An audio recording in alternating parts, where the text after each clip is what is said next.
আসসালামু আলাইকুম। আজকে আমরা যাচ্ছি কক্সবাজার। আজকে রাত্রে 11টা বাজে আমাদের ট্রেন। তো এবারকার ট্যুর নিয়ে আমার দ্বিতীয়বার কক্সবাজার যাওয়া। তো দুঃখের বিষয় প্রথমবারের কক্সবাজার যাওয়ার ট্যুরের ব্লগটি আপনাদের সাথে শেয়ার করতে পারিনি। কারণ আমার ফোনটি একটু iPhone 12 হাত থেকে পড়ে যেয়ে একটু সমস্যা হয়।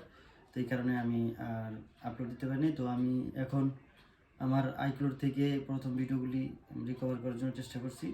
যদি পেয়ে যাই ইনশাল্লাহ খুব শীঘ্রই প্রথমবারের কক্সবাজার যাওয়ার অভিজ্ঞতাটা আপনাদের সাথে শেয়ার করব। তো এখন যাওয়ার জন্য আমরা আমাদের যেই যাবতীয় জিনিসপত্র আছে সবগুলি গুছিয়ে নিচ্ছি। যেখানে ডিওডোরেন্ট, পারফিউম, ভিটামিন সি আর এই বিউটি কেয়ারের জন্য, সেলফ কেয়ারের জন্য যেই সব জিনিস প্রয়োজন আর কি। তো এই সব জিনিসগুলো সবসময় সাথে রাখার চেষ্টা করি। আর বিশেষ করে রাসূল সাল্লাল্লাহু আলাইহি ওয়াসাল্লামের সুন্নত নামাজ এবং তসবিহ, আমি যতবারই উমরা করছি আলহামদুলিল্লাহ আমার সাথে এই তসবিহটা ছিল। আর এই জানামাজটা ছিল যতবার মক্কাতে গেছি, মদিনাতে গেছি আলহামদুলিল্লাহ। আল্লাহ তাআলা সবাইকে যাওয়ার তৌফিক দেখ।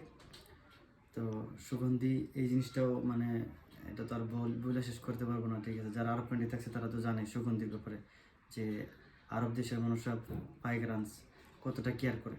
তো সাথে থাকুন, দেখতে থাকুন আমাদের ব্লগটা। আপনার সাথে কক্সবাজার যাওয়ার দ্বিতীয়বারের অভিজ্ঞতাটা ইনশাল্লাহ তুলে ধরবো।